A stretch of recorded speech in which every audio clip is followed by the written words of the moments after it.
say something funny, but that is not the original Street Fighter I was talking about. Make sure my mic is unmuted. That is the picture you gave me.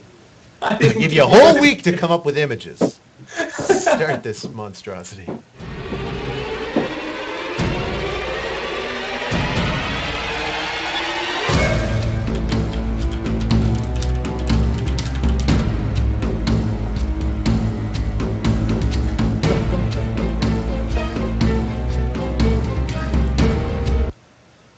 Good evening, everyone, and welcome to Esports Canada, episode number 20. We can almost drink in the States, guys. Thumbs up for that. We can also buy fireworks, pornography, and I believe vote in every province. There's an age limit on pornography? Yeah, Frank. It's called 18. I didn't know. Is John Quinn wearing matching headphones and hoodie? Let's not draw attention to my headphones. I had to steal these from my boss because for some reason my headphones wouldn't work this evening. Man, those look... Oh, everything's falling apart this episode. This is bad. This is my audio might cut out 15 times. I lost my XSplit license. At least Daniel's looks good. All right, everyone. Welcome to a very special edition of Esports Canada TV. You may know when you tune in every week that we talk about a lot of StarCraft and StarCraft-related news. But this week, we thought we would mix it up because of two very special guests who I found out are very close friends. And we're going to talk tonight about the fighting game community. But first, I must introduce my loyal co-hosts who had a busy weekend of casting, which we might talk to about at the end of the show. But coming out of the top left corner, spawning as the Protoss at ESC, Jovi and Frank. How you doing? I'm very well, thanks. Very well. I'm still looking for the original Street Fighter. I don't know why I can't find it. I wouldn't. Anyways. Don't worry about it. And spawning out of the bottom left, Nick. I'm also Protoss. Also Protoss. All right, and tonight our very special guests returning to the show. What is this, your third appearance now, Mike? I believe so. Is that a record? Yes. You're in fourth place right now, behind myself, Frank. Actually, you might be ahead of Nick. He's missed a lot of shows. Yeah. Great. You missed 3? Come on. I was thinking guest stars, but I guess we can go with fourth behind the people who are on every single week. As far as guest stars go, though, yeah, you're the number one. Awesome. Great to have you back, Michael. And our very, very special guest, man we've got to know over the past couple of months as he's started to talk to the Esports Canada crew. Vince, I'm going to butcher your last name because it was frenzy when I asked you earlier, but... Hugh. Say it. Hugh. It's Huey. Huey. Is it like Huey Lewis in the news? Huey. It's close enough. Good enough, John. Vince, Huey Lewis in the news. Huey. I apologize, Vince. I really do. I struggle with... Out here in Eastern Canada... John, Vince, you're such a Philistine. I know. No culture. No culture at all. Vincent, Sir Vincent, welcome to our humble show. Thanks for having me. Well, guys, we are going to speak tonight about a bevy of topics. I know Mike and Vince are going to kind of hold our hand and lead us through because I know I'm not a professor in any means in the fighting game community. Frank, Nick, what's your history here? I'm pretty good with Guile. I'm not going to lie. I play Tekken on my PSP when I go poop. That's about it. Do you remember earlier, before we started the show, when Vince asked if this was PG-13, Nick? Poop's not a bad word. The act It's a of bad pooping image. is very, I just very put bad. I'm going to pull up the doc here, guys, and get to it, because I know you guys have a ton to talk about. Mike, we've already kind of got your rundown of what you do before with Ralston and Arcade, and we can get to that in a bit, because I know you guys have an event coming up this weekend that I'm also attending. But Vince, we want to hear about you and your lovely life, so why don't we get started with you. Can you tell us how you got started in the fighting game community and with video games in general? Well, I mean, I started in the fighting game community kind of in the shadows of being a creeper in about 2003, 2004. My first tournament was probably T6. I can't even count how many years ago that was. It shows my age. But that was my first fighting game tournament. It was like, I think it was like 2004, 2005-ish, and it was at Pacific Mall in Markham, if you guys know where that is. Yes. For those living in Toronto, it's the Chinese Mall in Markham, the big Chinese Mall, and it was like we had arcade machines back then, and that was the first time. I'm trying to remember if that was the time that Empire Arcadia came to Toronto. There was a huge thing. They had, I think it was Much Music or MTV covering them, and they came up to Canada to play the best of the best at the time in Canadian fighting game competition. And it was in Pacific Mall Arcade. It was in the middle of the summer. It was hot as hell. Air conditioning was totally non-existent. And it's like you ran like, nowadays we're used to tournaments where you have like 8-10 stations with the same game and everyone gets to play. The tournament goes real fast. We had one arcade machine back then. So that's kind of where I came from. And then from there, 2010, when Street Fighter 4 came out, that's when I really started getting into running tournaments. And from there, right into the stream. And of course, up until the most recently, last year was kind of my big breakout year with the stream. I did every single major in Canada, both Evolution 2012 qualifiers at MAT, and of course, my very own homegrown tournament with my boy Neo Russell. We did Toriyukin last year for the first year, and that was our Evolution 2012 qualifier for Toronto. And you represent Toronto Top Tiers now, correct? That's correct, yeah. And so can you talk about what Toronto Top Tiers does and what you do with them specifically? Well, basically my role at Toronto Top Tiers is I'm kind of the man that runs the stream. I'm, every tournament they run, major tournament right now at least, I'm running the streams. I used to do all of them, but now we've got a couple more staff on board as well. So we've branched out a little bit from Toronto. Actually, I'm running most of my stuff out of Hamilton, Ontario now. And of course, my partner in crime, Neo Russell, is holding down the fort at ANC Games in Toronto. So, but basically, Toronto Top Tiers, the core of it is, we're a bunch of guys that came together, been in the fighting game for, the longest time. Some of us are, like, both Neo Russell and I have been part of the fighting game scene for almost 10 years. And we came together and we said, hey, you know what? It's time to put on, like, some really good production. And at the time when we started Toronto Top Tiers, we kind of went from a dark age at the end of the days of like Street Fighter 3, Third Strike, CVS 2, Marvel vs. Capcom 2, and then we had kind of the fighting game resurrection with Street Fighter 4, and that's when we decided, let's start Toronto Top Tiers and really bring the communities together, all the different fighting games across the board. Let's take all those separate little communities and make one big community, and really show the world, this is what we love doing. It's great. You guys should all get involved. And that's what we've been doing so far. And how often do you guys host events there in Toronto? In Toronto, we actually fairly often we have events 3 to 7 days a week. So we got Mondays. Right now we're running Mortal Kombat Ultimate Gamer with ANC Games in downtown Toronto. And what that is kind of we're taking we're holding a qualifier. Anybody can enter that is not considered already an established player in said game, and we take 8 of those qualifiers, the top 8 players, and we throw them onto 2 different teams. We split them up, and they basically face off against each other, and they are coached by more experienced tournament-winning players, and we come out to see who's the best. We do that on Monday. On Wednesdays, we do our Capcom days at ANC Games as well. Which basically all the stations are opened up, and it's just Capcom games all day. Ultimate Marvel, Street Fighter 4, Street Fighter Cross Tekken as well sometimes. And then of course Fridays we have our King of Fighters, Blaze Blue, Persona 4, non-Capcom fighting games day. Cool. Yep. And Mike, I know we're talking to you kind of when we first met. You said that you knew of Vince and you knew of Toronto Top Tiers, and you tried to kind of model your weekly events. I know you do weekly Marvel. Can you talk about how Vince was sort of your inspiration getting into the streaming world? Sure, absolutely. So obviously there's a lot of big guys in the U.S. that model a lot of our production after, like Spooky, I Play Winner, Beefoteki is in the stream, so obviously got to give shout-outs to him.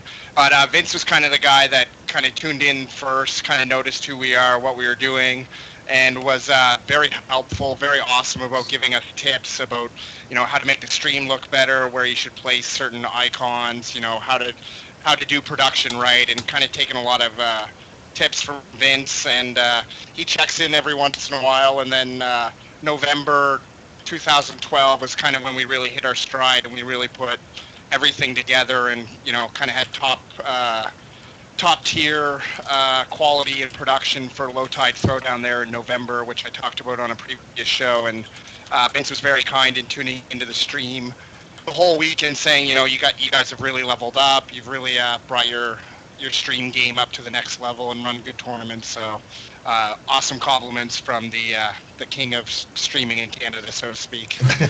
So when can we expect the East Coast Toronto battle? Ooh. Ooh, I would love to do something like that, but I think Toronto would body us pretty free. Hey, it's never over till it's over. You never know what can happen. So it's like, if it happens, it happens, and you know what? When it happens, it's like, we'll see what happens. Yeah, I mean, we have a lot of events coming up in the next couple of months where the Maritimes of PEI, New Brunswick, and Nova Scotia have gotten together a lot of times, but we're trying to get Newfoundland involved in the next big one in March, and we even have some contacts from people in Maine that might come up in March too. So once that's done, I mean, we can only move east or move west, sorry, and start working with guys from Montreal and Toronto, like Vince.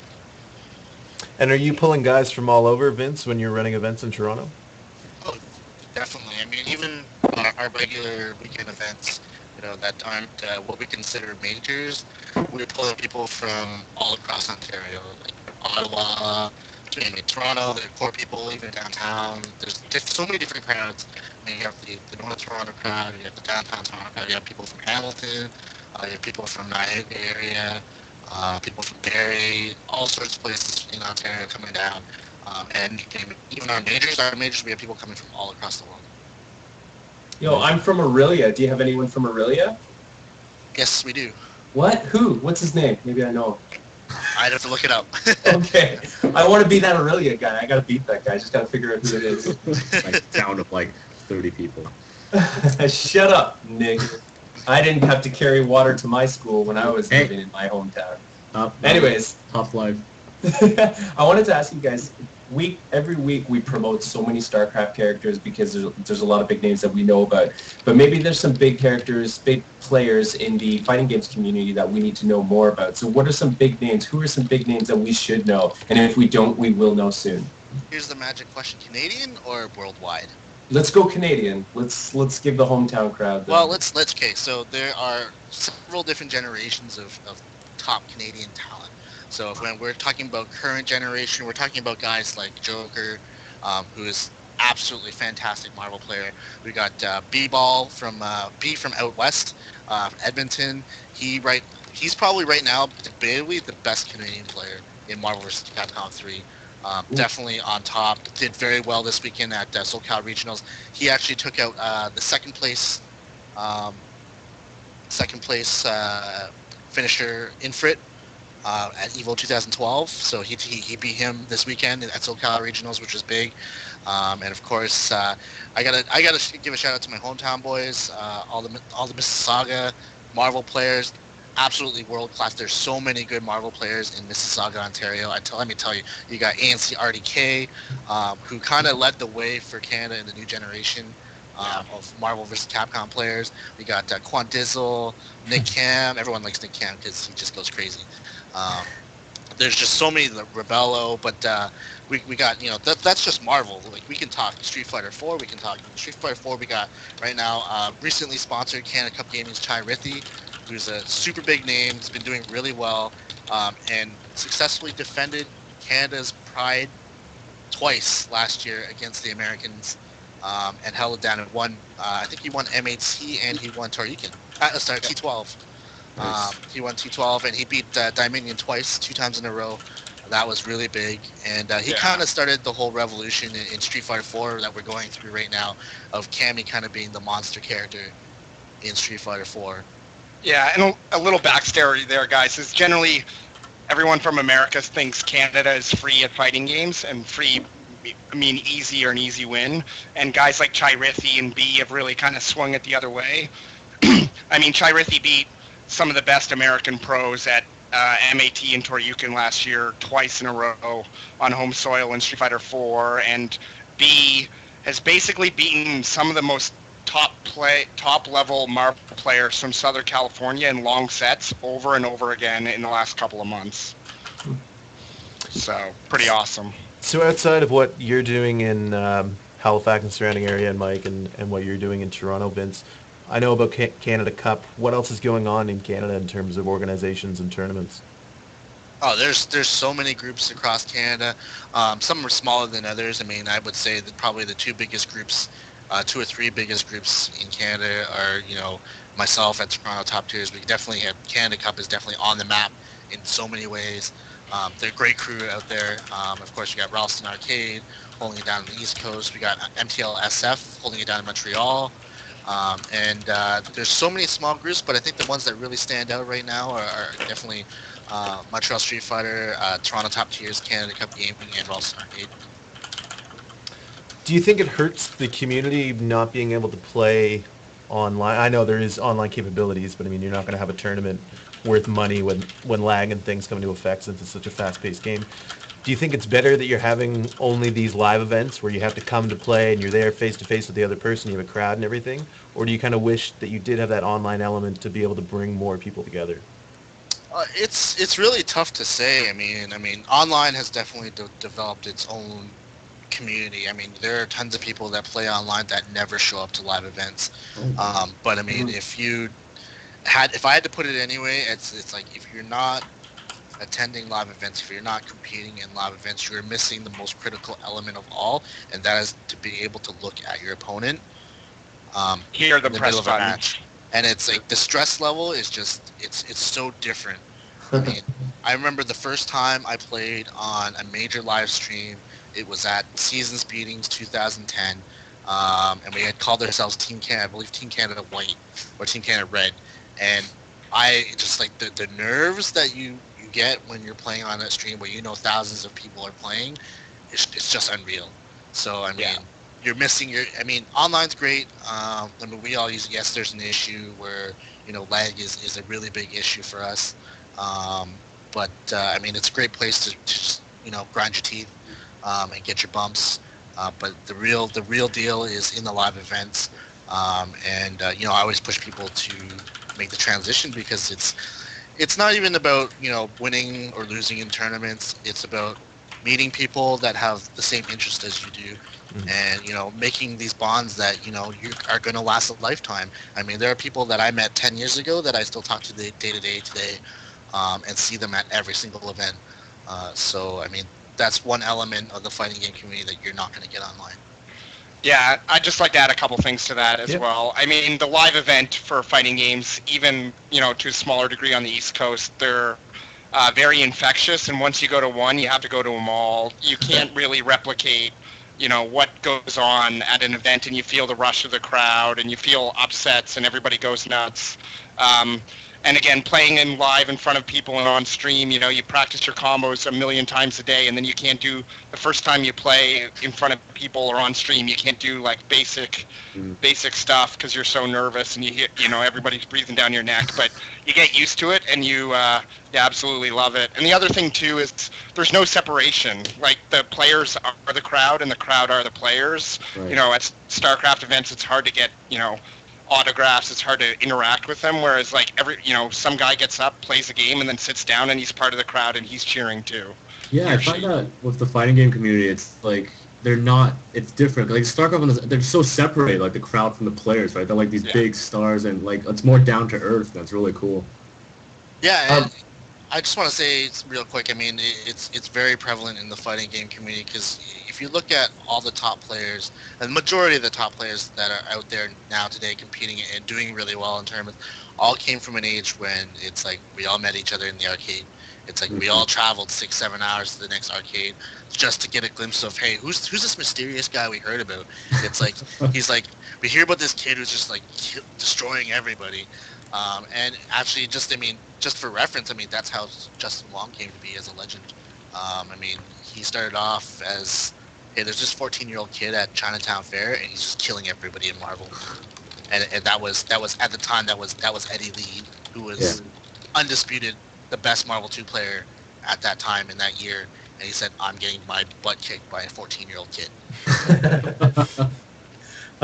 Mike, you actually alluded to this a little bit in your conversation, but when you guys were talking about the reason why you would get people who play at home to come to these events is because you get to sit beside the guy, you get to face the guy eye to eye, you're right there, you're right next to him. And I was going to ask this question, do you find that playing at these events actually elevates your games? I understand maybe the first few you're nervous, the jitters, but once you get those out, do you find that, and maybe from both of you in your personal experiences or maybe from what you've seen, do you find playing at these events actually elevates your games? Do people actually reach new levels by playing at these events? I totally agree. I think once you get your teeth cut or have your bumps the first 2 or 3 times out, you get addicted to it and you do play well. And that's one of the things that's very addictive is when people come out of the woodwork who you have no idea who they are, and then they start, bopping on good players, and you're like, where did this guy come from? And then everybody gets into it, and everyone's going bonkers. Like at SCR this weekend, Apology Man, who nobody knew about, beat a bunch of top pros, and you could hear it even on the stream that the crowd was just going bananas. That's awesome. And Vince, how about in your experience? Well, I'll straight up be honest. I don't play online at all. No, only in person. I only play in person. Most of it is because of time, but it's I actually have a personal vendetta against online. I just can't play because I can play offline and lose terribly and not get angry. But I will when I lose online, it's bad. Yeah. So I avoid online as much as possible. But it's changing. Online netcode is getting so much better. I have to give it up to the Tekken Tag Tournament 2 guys. It's like those guys made netcode that is so smooth, it feels like you're sitting next to the guy and playing, and it really makes a big difference in the overall gameplay. Like I'll pick up Tekken Tag Tournament 2, and it's like I'll play for hours because it doesn't feel any different than I'm playing offline. And the other thing too, just to relate to our esports brethren, is that online tends to be a lot more cheesy. Like the equivalent of 6 pool or 10 pool online for fighting games happens a lot more, and it's not. There's lots of good players online, but it's not as representative as good player skill as I think it could be. Because you're only going to play them once, and then you may never play them again, like Ladder on StarCraft 2, and they just cheese you out with stuff you haven't seen before, and then you never get to fight them again. It's frustrating. Just on that note, I guess the difference between the 2 games, like, could you give us maybe three each? What are the biggest differences between a fighting game community tournament and then an FC2 event? Like, maybe you start with Mike, the 3 differences. Oh, I think the live event, the crowd and the players being one, and that you're shoulder to shoulder with all the fans and the players at the same time. Mm-hmm. And one of the key things that happens in top level play is that you're sitting right next to each other, so you can automatically hear people press buttons. So you get into mind games where people press buttons that aren't mapped to a move.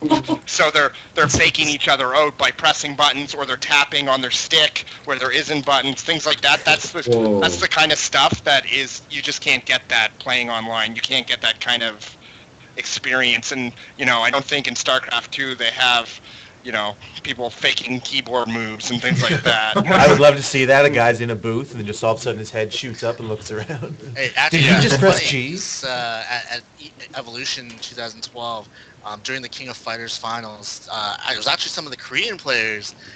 They actually had kind of a piece of wood that they brought up on stage with them to prevent the Mexican players, their opponents, from seeing their hand movements. Because what they would do is they would do false button presses. So they would make it look like they're pressing a button, but they're actually hitting nothing.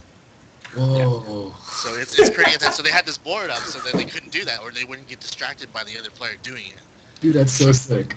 So that stuff comes into play online that a lot of people may take for granted, and that's the kind of stuff that you you fall in love with, and you get addicted to the fact that there's like levels of games on top of mind games on top of mind games on top of mind games.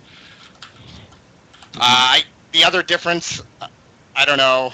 I think that's the biggest one for me, is that the crowd and the players being one is very addictive and very fun. Nice. What about you, Vince? Well, I mean, there's huge differences. I mean, I look at StarCraft 2, and the little that I do know, I mean, I follow very, very loosely. Online is very important to you guys. Online ladder is kind of where all the sponsors are finding their players that they want to sponsor.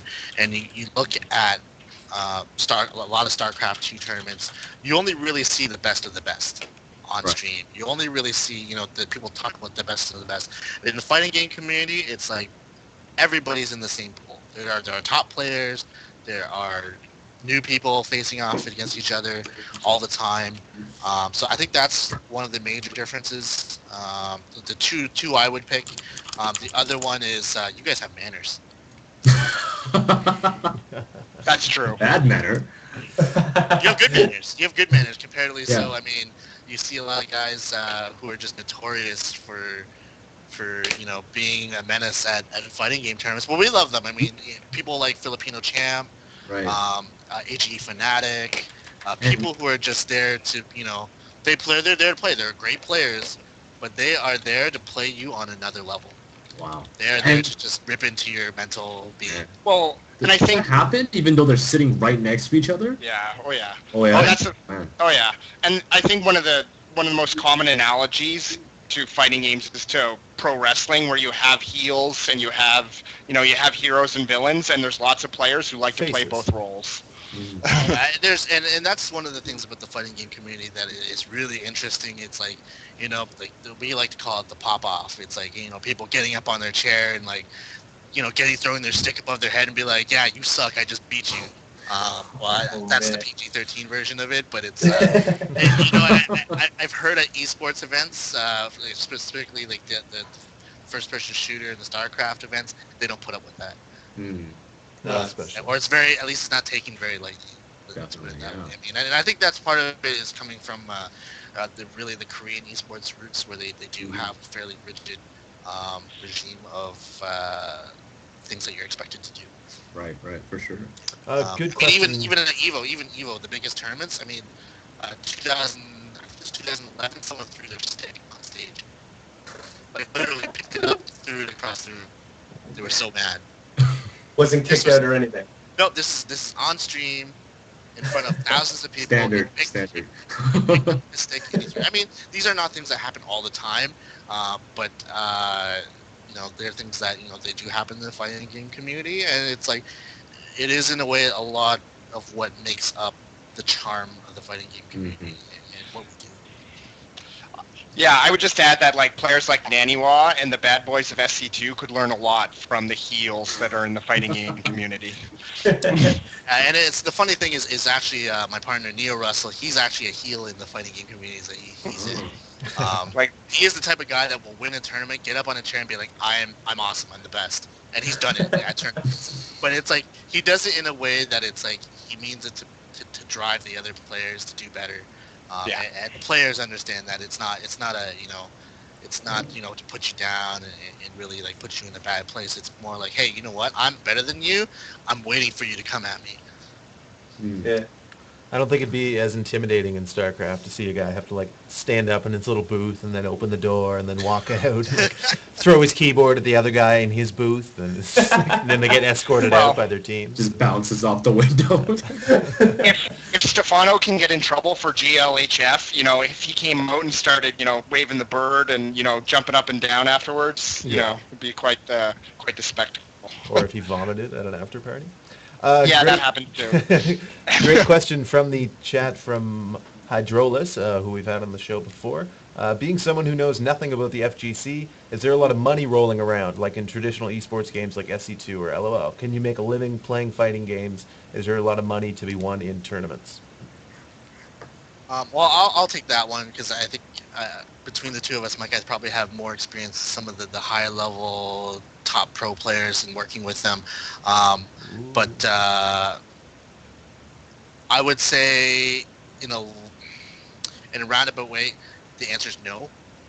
Unless you are definitely in the top, I would say like 10. top 1 percentile of the fighting game community. If you're a Justin Wong, or someone like that, you are definitely not making a great living. You might be making enough to get by. You might still have to have a regular job or a part-time job at the very least. But I mean, it's funny. Like the fighting game players are a certain breed of people that are always going to find their way in the world. A lot of fighting game players come from backgrounds that they're not, they come from lower income families. So a lot of the guys that are really famous, say Justin Wong, it's like for a long time, if you watch his documentary King of Chinatown, he actually was winning tournaments. He'd take his money home to his grandmother. Was one of the things. And it's like a lot of players come from that cut in the fighting game community. Of course, there's a lot of fighting game players that don't come from that cut and have money. But I think the big thing with the fighting game community that is the biggest difference when it comes to money compared to the esports world. I'm not, this is my limited experience with the esports world, is that we do money matches. So we place unofficial off the side bet. There's a lot of betting in the fighting game community. So if you've never watched it, check out Neo versus Clockwork. Those guys played for something the odds of like 23,000. Yeah, 23,000. It was ridiculous. Wow. Between two guys for first 10 match, $23,000. Yeah. And to add to Vince, I think another problem too is that hardware sponsors for things like StarCraft 2 and League of Legends make sense. You're playing on a $2,000 rig. You're going to have hardware sponsors that produce CPUs, RAM, video cards, that kind of synergy. I hate that word, but that kind of product placement or sponsorship comes pretty naturally to esports like StarCraft 2 or LoL. We have great sponsors in the fighting game community like Mad Cats, who do the sticks, and Broken Tier, who do fighting game apparel. But it's hard. It would be a hard pitch to get a hardware producer to sponsor fighting games when they're being run on Xbox, when they're being run on a TV. Right. That kind of linkage, I don't think, is nearly as strong there. Right. That's okay. Brazzers was interested in us. Yeah. You guys know the won't go there. backstory on that? Oh, no, we're not going to go there. Yeah, that's probably best. I'm not familiar with Brazzers. Do they make arcade sticks? They make some sort of sticks, John. They make you play Interesting. with arcade I'll sticks. Google that tomorrow at work. At work. Make sure you do it at work. Guys, there's another question from chat. Matthew Wong asks, Vince, what are you most looking forward to about Toryukin 2013? Any big name players confirmed? Oh man, so Toryukin, it's kind of been a crazy day for Toryukin news today. We are actually an official Evolution 2013 international qualifier. We are the only one in Canada this year. And actually, just the way it worked out, we're actually the only East Coast North America in North America. We're the only East Coast Evolution 2013 qualifier. Wow. Outside of CEO, which is actually in Florida. So I mean, we all know Florida is their own kind of place. They're not really, East Coasters, true East Coasters, New Yorkers, South Carolina. They don't really consider Florida part of East Coast. But in the Northeast, we are the only Evolution 2013 qualifier, which is going to be crazy, because that means all the Americans are going to jump around across the border and try to take our Evo points. So that's a big thing. Players right now, we haven't gotten that far down the road yet, but there are quite a few players that have expressed interest in coming. Justin Wong looks like he's going to be coming back this year. He came out for T12 last year, and it looks like he's probably going to be coming back this year for Toryukin 2. Awesome. But you never know, because I mean, like I said, the situation's changed. With us being the only Evolution qualifier in the Northeast portion of North America, I expect to see names like, we have some pretty steady border jumpers. Broken to Dominion likes to come to our tournaments a lot. Last year we had Noel Brown at T12. We had Ray, who's probably one of the best Magnetos in North America.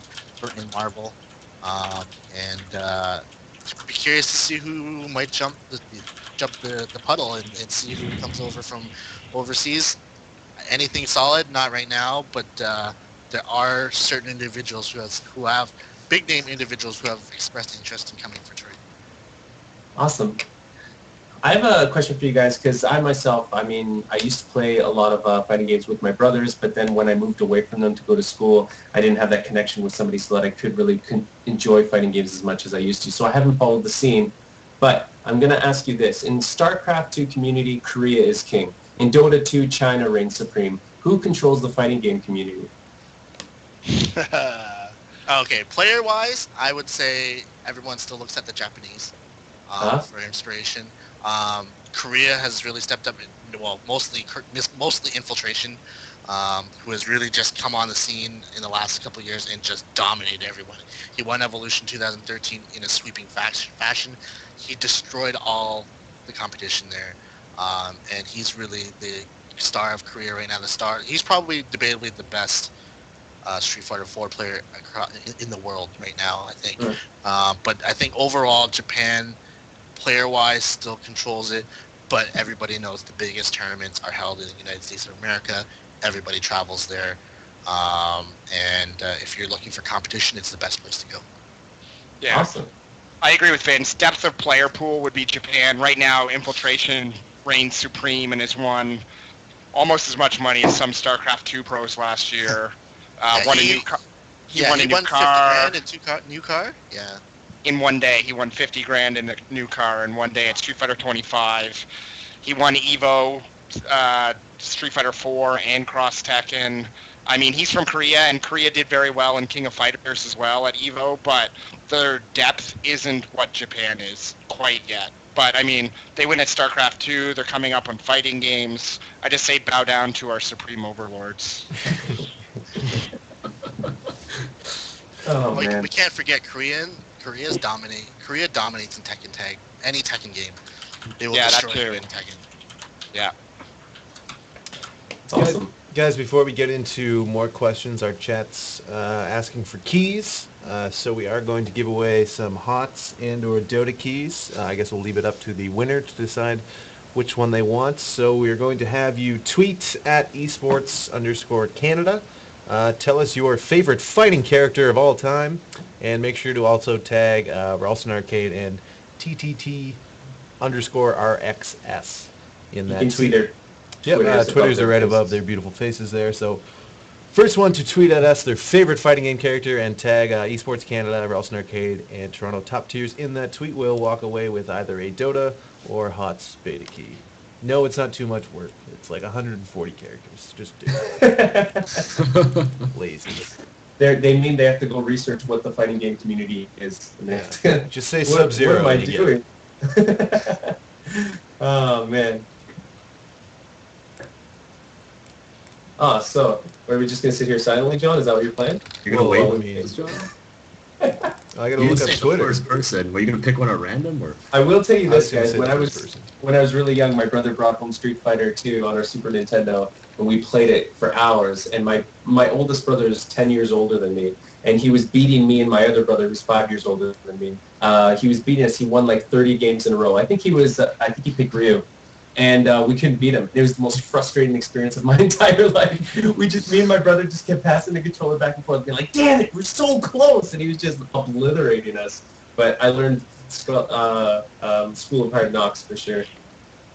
Nice. This was in the show notes beforehand, but how well do the different games transfer to each other? Like if I picked up and played Tekken all day, every day, can I pick up Street Fighter and instantly be pretty good, or is it a pretty steep learning curve for each individual game? I could take that one. I think, in my opinion, it breaks down. There are a couple people who excel across multiple games, but it's pretty rare. But it basically breaks down, I think, into your Street Fighter or Marvel, and then you're either, that's kind of together, and then 3D is its own thing, so like Tekken or Soul Calibur, and then anime would be its own thing as well. Would you agree, Vince? Yeah, I definitely agree with that. the skill sets. I play a lot of games, and actually, this is actually a really, really good Russell question. I wish, he was on the show, because Russell actually is extremely talented in all the games that he plays. He's a top Mortal Kombat contender. He's a top Tekken, definitely a top Tekken contender, and he just. 3D games are their own thing. Basically, what Mike said. So 3D games are their own thing. Anime fighter / air dasher games are another thing, and then you have your Street Fighter 4 styles like the King of Fighters, and then Marvel is kind of its own animal. Yeah, I mean, you basically break it down. Capcom fighters kind of group together. Marvel and Street Fighter. There's a couple players who can do well at both, but you fall into one or the other pool, and then all the 3D fighters kind of are grouped together, and then all the anime fighters are grouped together. Yeah, but there's a definite core group of skills that if you go through any fighting game, you will use. It's stuff like spacing and kind of having a good idea of when you should be defending yourself or being offensive. Those very, very basic fighting game skills carry over. But I mean, when you're talking things like, can I go and run the same strategy I run in one game and put it in another? No, definitely not. So I mean, there's a lot to learn. The execution for all the moves, all the combos, it's like, the execution level that's required to play Street Fighter 4 is nowhere near what it is to play Marvel at a competitive level. So I mean, there's a lot that can be passed over, but there's at the same time there's a lot that doesn't. Can I ask quickly, guys, because Vince, you were saying that your partner sometimes when he wins tournaments, he stands up on his chair. Do you guys participate in the tournaments that you guys run, or are you guys literally behind the scenes and you just get to watch but don't get to enjoy? Definitely, and that's the thing with the fighting game community is that, the people who run it, the people who watch it, the people who play it, we're all one and the same. There's no difference. So it's like, I'll go run a tournament. Yeah, it's like a major tournament. I probably won't play because there's too much work to going on. But it's like, local tournament, my Thursday night, ranking battles that I do, I will play in the tournament.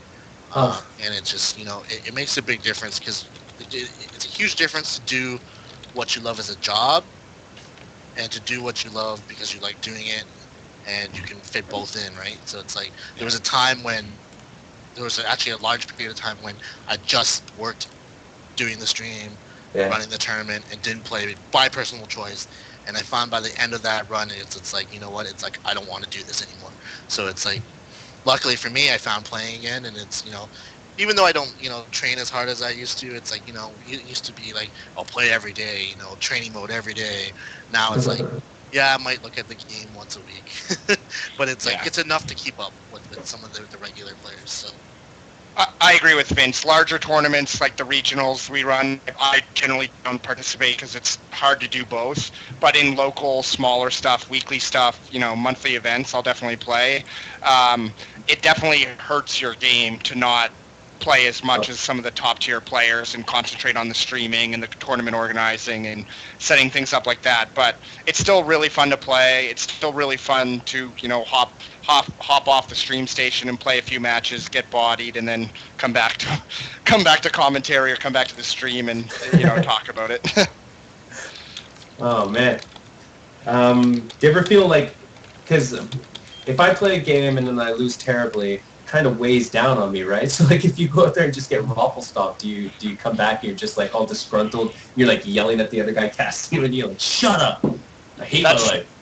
That's the allure of fighting games, I think, is that it's kind of different from other games. Vince can chime in on this if he wants. But you'll see people play fighting games, and I play against our better players, and I lose 100 in a row, and I want to play the 101st game. I want to play the 102nd game. I want to play the 103rd game. Because you're just like, the classic one more game. If I can go out on a win for one more game, then you're like, okay, I won, I'm done, I won, and then the other guy's like, you can't go out like that, man, you gotta play one more. Yeah. But it's different. I feel like when you lose, you're just like, I gotta get better. Yeah, no, definitely. I'm definitely a subscriber of the one more. Not so much as I used to be. I think maybe my age is getting to me, but you'd be like, one more, it's 10 in the evening. One more, it's 7 a.m. in the morning. No, it goes on forever. Yeah. And it just, for some reason you get frustrated and you get angry, but you're just like, I got to have one more match. And that's the great thing about fighting games. It takes 2 or 3 minutes per match, and then those 2 or 3 minutes turn into 7 hours. Whereas like you're playing StarCraft 2, getting stomped over and over again, 20 minutes at a time, it probably wears on you. Yeah, exactly. I don't know, Nick, fond does it? memories. Oh, Wait, what's that supposed to mean? Nothing. You're the highest skilled person here, so It's totally true. It's like the amount of time you have to put in, then you get your ass kicked. You're just like, ugh. I know, but he said if you get Point. stomped over and over again, it probably gets tiring. And I said, isn't it, Nick? Insinuating you're bad at StarCraft. Let's give away some keys. Let's give away some keys. All right, how many have we given away for you, Frank? We can give up to 5. Up to 5? Up to 5 I got 3 for sure. David McCregor at Monkey. In chat, he's Euphoria Pones. You get a key. Do my Oprah impression here. Rick Allen on Facebook, you also get a key. One more. Philip Lamb. Philip Lamb is affiliated with Esports Canada. I don't feel like we should give him a key. No, Sorry, he doesn't Phil. count. Secretly, we're gonna give him a key. Just message us afterwards. No. I know, we're not gonna give him a key. But John, they should tell you how. Like, if to message you, I can give you the keys, and you can do it that way. Or actually, I'm in the Esports Canada login for Twitch anyway, so they can just message it. I'll find it in the thing, and I'll message them the keys. Yep, just PM us if you are David McGregor or Rick Allen. Just PM us. No, we don't have any ETS tickets. We would love to give those out, but we don't. Those are like crazy, selling like hotcakes. Yeah. Are both of you guys going to LAN ETS? Well, I'll be streaming Street Fighter 4, and actually we've been discussing actually bringing Ralston on board as well to do a French language stream for the fighting game fans out there who speak Francais. Bien Nice. sûr. So my friend, I just butchered that. So No, you So did quite- John, don't worry. What? I speak fluent French, Frank. Bien sûr. the only French I know from the French fighting game community is talk pas shit. That's their don't talk shit. Oh. That's their punchline for Montreal.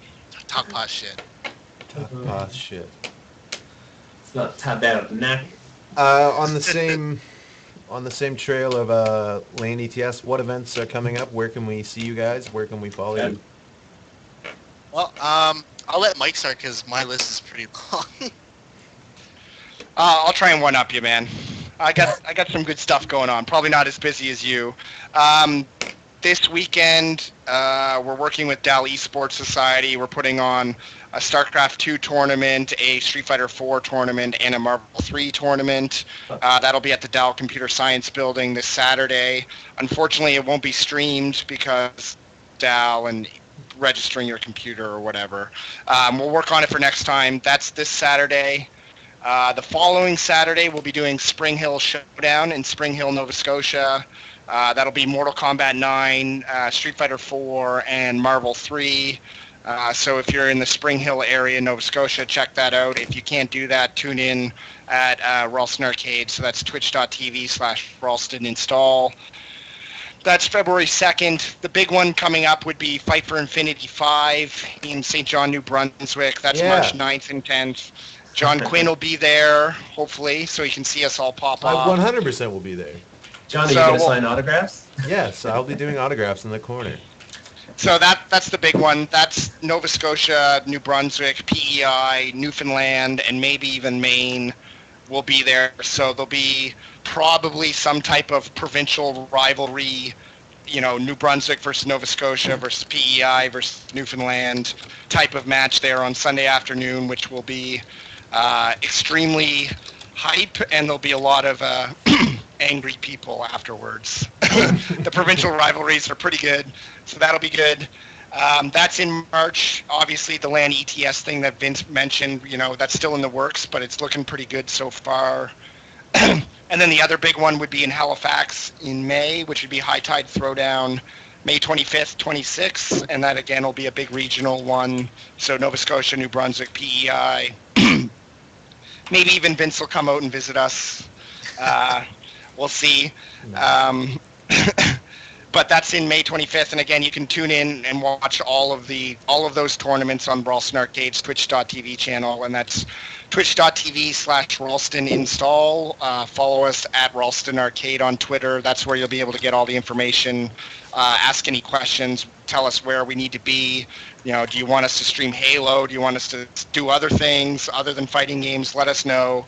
We're pretty much the premier stream in Atlantic Canada. So, I mean, we focus on fighting games right now, but we could do just about any game you want. We do a little bit of Smash Brothers. So, yeah, that's about it for me.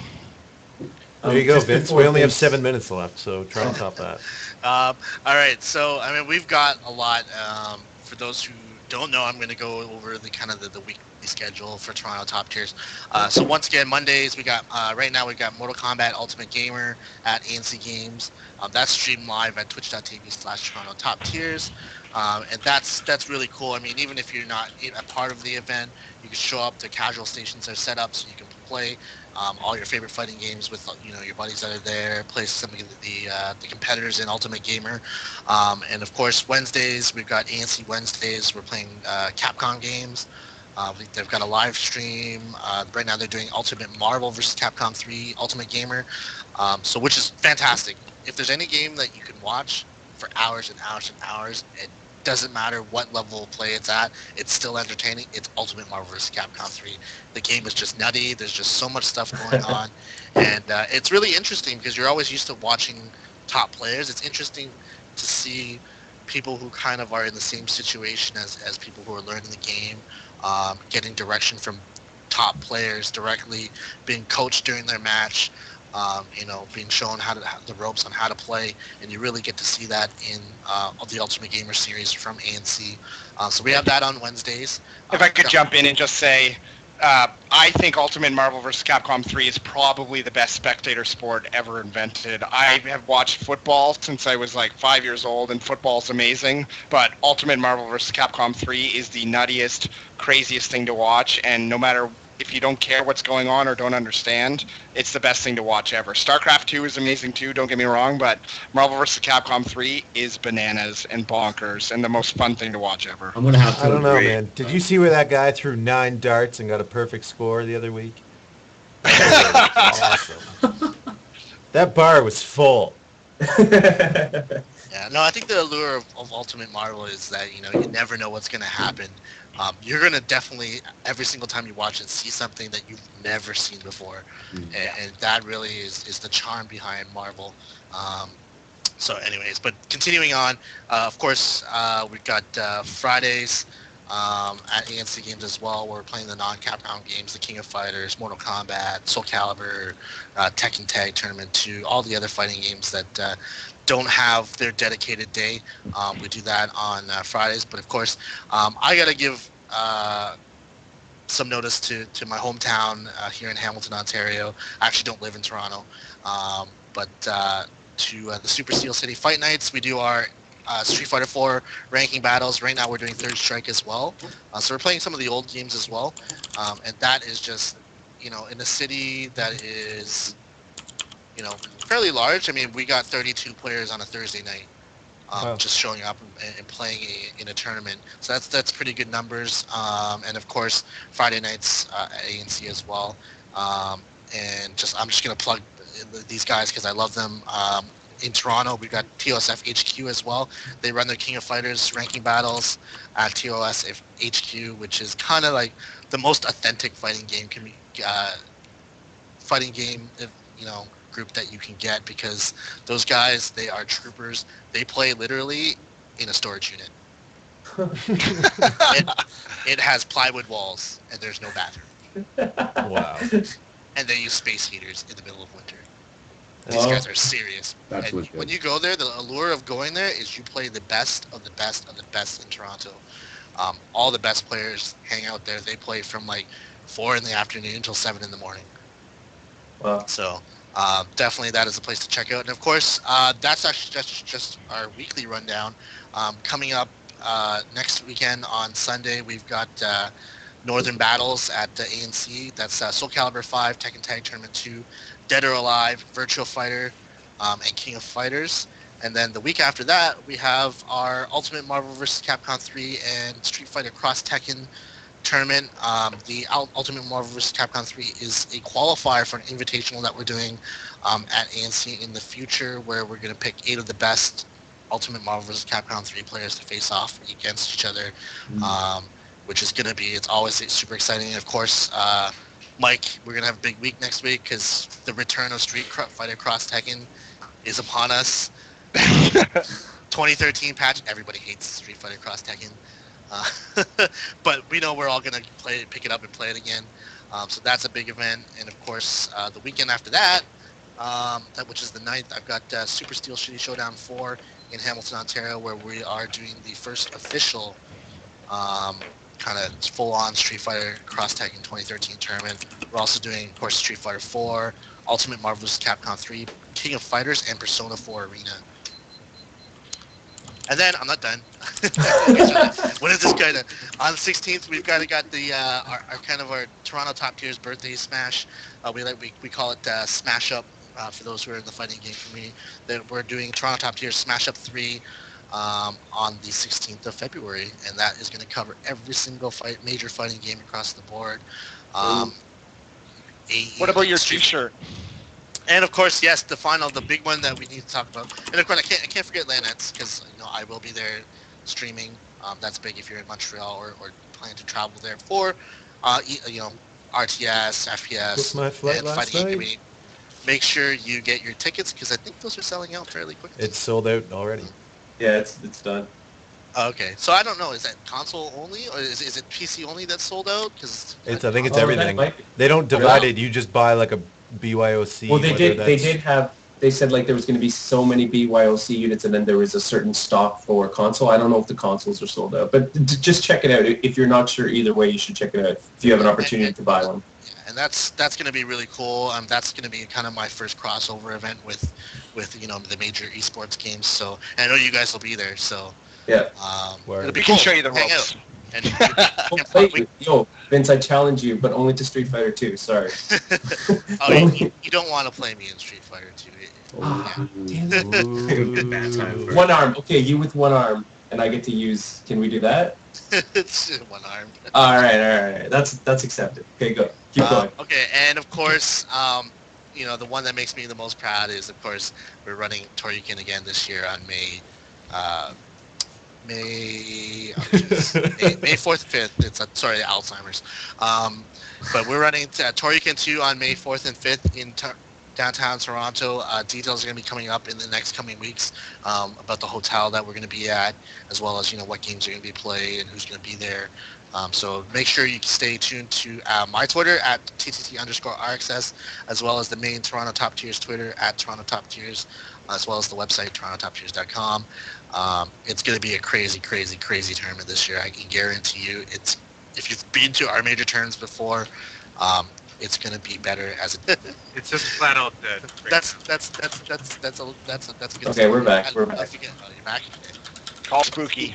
Vince was just razzing us hard. You guys missed it. As soon as we went off, he was just like, "Your production's the worst. What's wrong with you guys? This is it." Dude. I don't even say that. 895 says it all.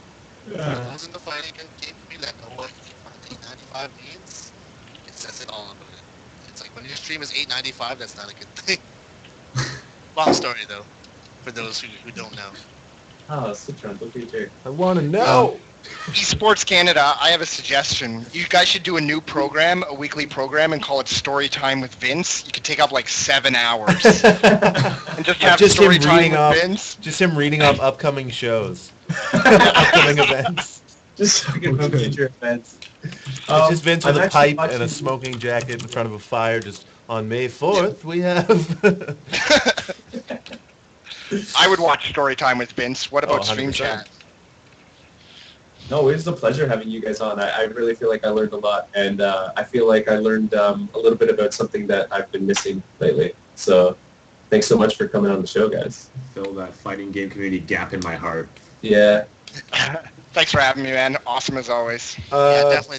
Thanks for having me as well. I mean, for me, I look at it as an opportunity to really get in touch with people that I don't normally, talk with or reach out to. And I think the biggest thing is really working together to close the gap between the current fighting game community and the esports community, because I think that gap is way larger than it needs to be right now. And it's been yes, we need to have love for each other. All right, I know you guys are trying to end the show and try to escape my fury, but we still have. And there goes his bike. Oh no, it's Mike! No, that wasn't my mic. That was me waiting for those shitty lightning sound.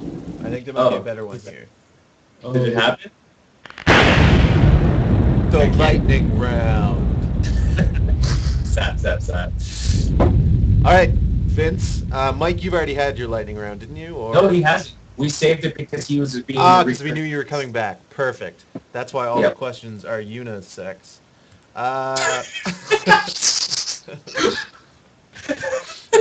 I mean, like, 2 people can do them. Okay, sure. In Eastern Canada. All right, Vince, you've seen our previous 19 episodes, but for anyone in chat who has never watched this show before and joined just for some FGC content, I will tell you right now the lightning round is the most grueling 7 to 8 minutes of a person's life, where I give them 10 lightning fast questions, and it is their responsibility to answer them as fast as they possibly can. It is mentally and physically grueling. You will need to take a nap afterwards. So, Mike Daniels and Vince, hey, are you ready for the lightning round? Are you guys ready? And John, who says first? Who answers first? Mike, we'll go from time zones. So Mike is in the Atlantic time zone. We will start with him, and then Vince afterwards. Immediately after. All right. So Mike answers first, Vince answers second. Don't let your answers influence each other whatsoever, but you are in direct competition with each other. Not that I'm biased towards the East Coast or anything. Lightning round, question 1. Are you ready, gentlemen? Absolutely. Yep, let's go. Question 1, Ryu or Ken? Ryu. Ken. You're both incorrect. The answer was Akuma. Infiltration would agree with you. Question 2. A zealot fights a marine in any game. Who wins? Zealot. The answer was Infester. 3. They got nerfed. It doesn't matter. You're making it impossible. Question 3. You are both at 0 points. Question 3. If one pro fighting game player could be turned into a character in a fighting game, who would it be, and in what game would they be in? Ooh. Damn. Lightning.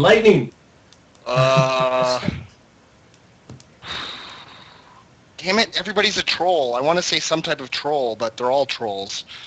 I'm drawing a blank. Pass. Oh, I got a good one. Martin, Skullgirls. Oh, damn it! that or a can of heart where it's full of lolly girls. Vince has been thinking about this question well in advance. For you esports friends, Martin actually has crossed over and is now a very successful League of Legends manager. They qualified for Season 3. We don't mention that on here. And by manager, do you mean babysitter? All right, Mike, you passed on that, so that's -5. No one's ever passed on a question before, so... Number 1. -5. Vince, I didn't know what you said or who you were talking about, but their name sounded super cool, +1. Question 4. If you could use one special move against the people who say video games make you violent, what special move would it be? Raging Demon. I'm going to say the same thing. I gotta look up a... Oh, no, wait, I got a good one. Kuma's fart in Street Fighter Cross Tekken. Oh, damn, that's good. I would have, the best answer would have been friendship from Mortal Kombat. Because then you really turn the tables on them and they think you're going to be violent, and then you pull up a friendship.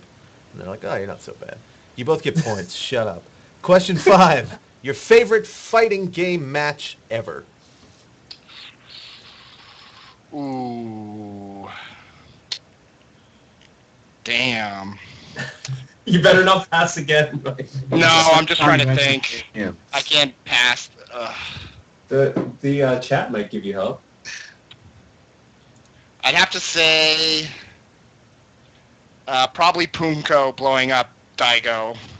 Evolution 2011. That was pretty good. Vince, your I'm rebuttal? gonna say Neo versus Clockwork, Marvel versus Capcom. Oh, you can't go with that one though, man. Come on, that's so obvious. Marvel versus Capcom 2 high stakes money match.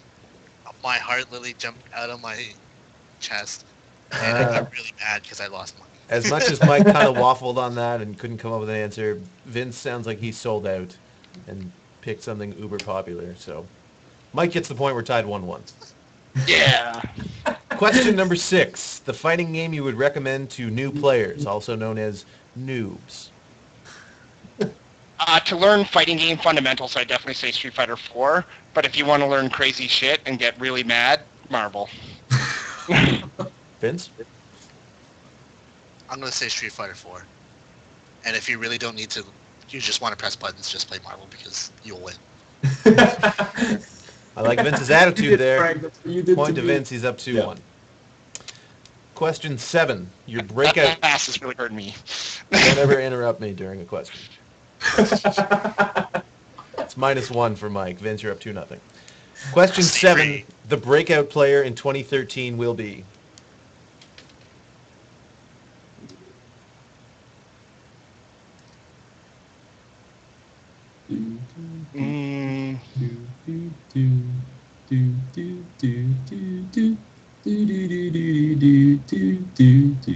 Better check your notes, Mike. Yeah, I gotta check my notes.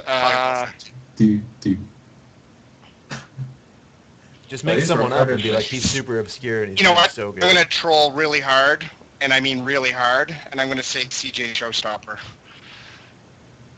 Vince is stunned. He can't even. No, I was just gonna say not Mike. Oh, snap. Vince, that's mean, and if there's one thing the lightning round stands for, it's being nice. So, 2-1. 2-1. Question 8. What stage or arena has the best music? I'm gonna go Street Fighter 4 Overpass. Vince? I'm gonna go Street Fighter 3 Third Strike Akuma. And bonus point available, whistle or hum that stage's music. Mike? Street Fighter 4 Overpass is shit. I know it because I've heard it 100 million times on loop. Vince, I'm not gonna subject the stream to my humming or singing. Vince, bonus points are in the air, and a possible double steal. If you can do both stages right now, 2 extra points. The underpass stage goes like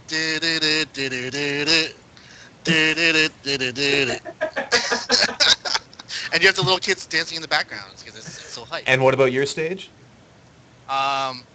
It's it kind of goes da da da da da da da, and it's like it's super cool stage. It's got like the blood moon in the background. Yeah, cool. Pretty sure that was the opening to The Simpsons.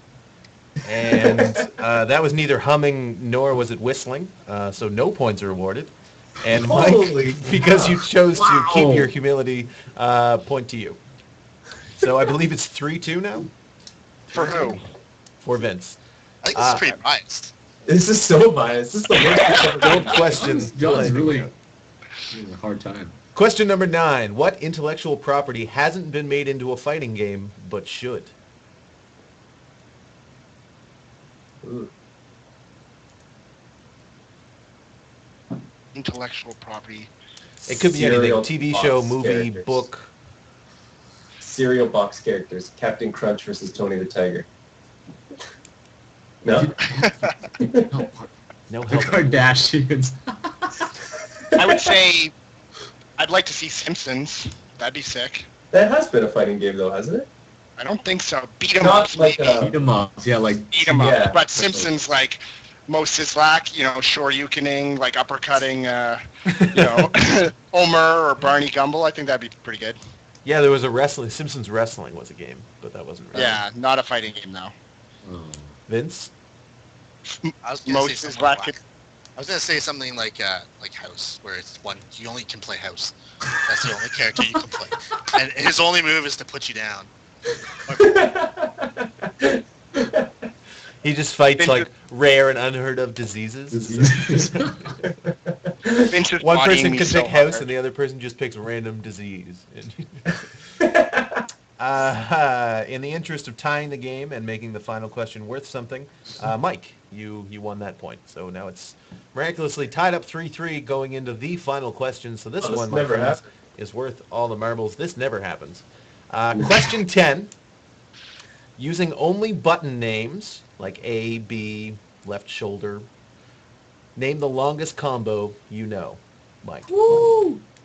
Okay, Tron combo, jump H, A, B, C, or A, B, forward B, jump B, B, C, S, B, B, C, down, OTG, ground C with calling assist, OTG assist, and then doing beacon bomb, and then Tron, Servbot, King, Super, into H, into serve, lunchtime. Whoa. I don't know what you And that's just scrub said. like. That's scrub. Did you count that, John? I think Oh, I no. was- You think I'm going to Vince- sit here and I don't count that? They'll just I have to did. tell us who won Vince. after Vince goes. Vince, just so you know, if you just said down and punch in Mortal Kombat, uppercut, I'd give it to you. Because that is a solid move. You can Well, knock them yeah, into the because you next said level. you said longest combo, not combo that kills, right? Because I can give you a combo that kills. Let's go. Let's hear your longest one. The longest. Oh, the I'm longest. gonna count it. Here we go. I don't even. So I would say the longest one. I would say in Marvel 2 against the jumping character, Iron Man, light, medium, up hard, repeat, and rinse until he's dead. That's infinite. Oh, and Jungle? That's an infinite combo. So it could potentially go on forever. Oh, that was a loophole. Didn't expect that one on the number 10.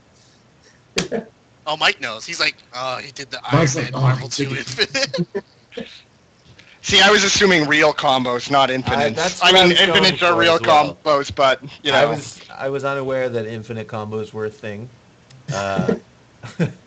So, Vince, since you did take the cheap way out, you are our winner. This is Because that is a great way to win. that cheap is the way of the fighting game community. damn right. It's true. Cheap is the It's- cheese go- of the go to- fighting game. go to Let's just don't- remember in the lightning round that everyone's a winner. Except the people who played. It's really true, though. I mean, you go to a tournament, and it's like, you don't go to the Applebee's or some other nice restaurant. You go to McDonald's and get the 50 nugget deal for $10. That's what you eat That's at a fighting thing? game tournaments. Oh, yeah. Is that real? Oh, I love Ohio. I love Ohio. It's the best state. America. America. If you don't like 50 nuggets, you can just get out. 50.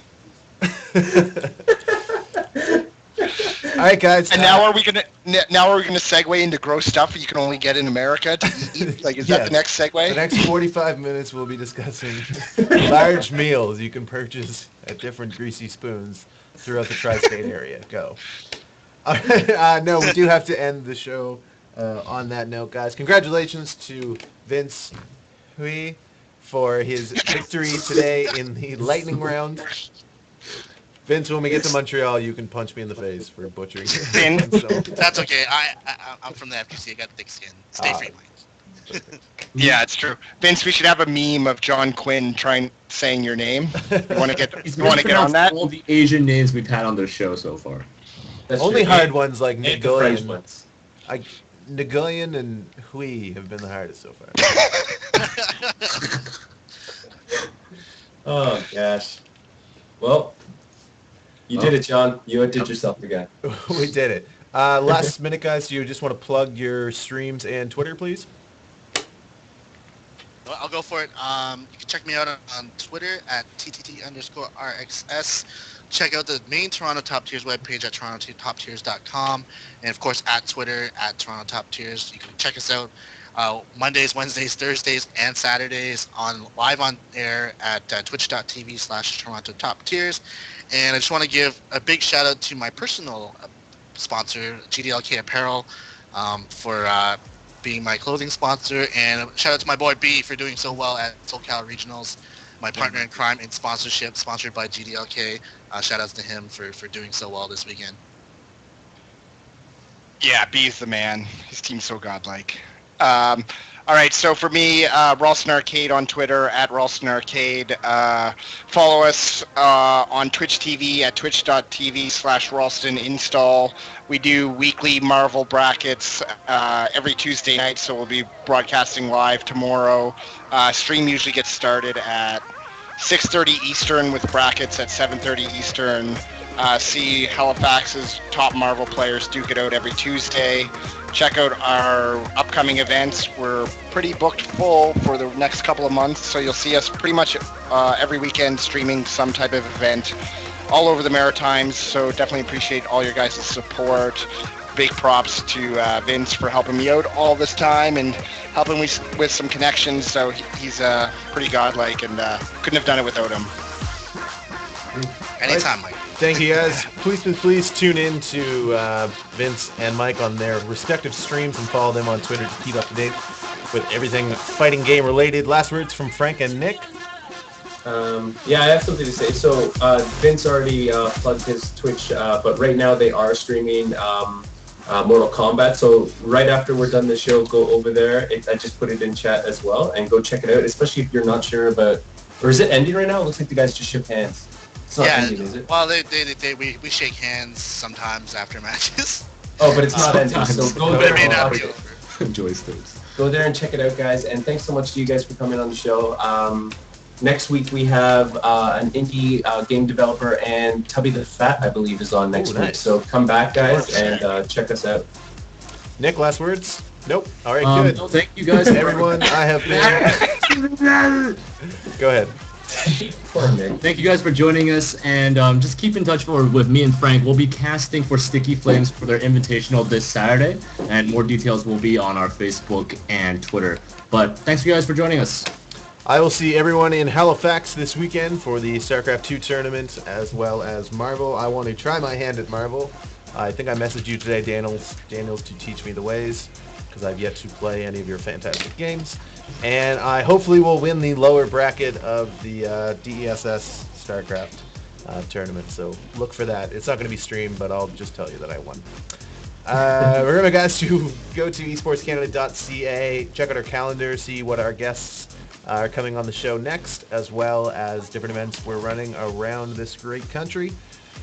Follow us on Twitter at esports_Canada, on Facebook, facebook.com/esportscanada, and you can follow myself at QuintOfTheNet on Twitter.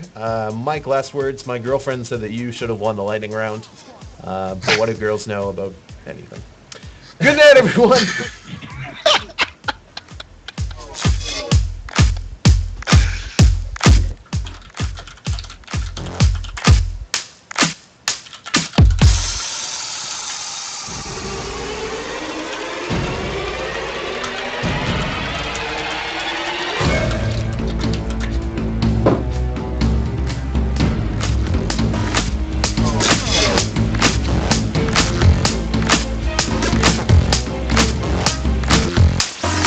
Like a bomb squad.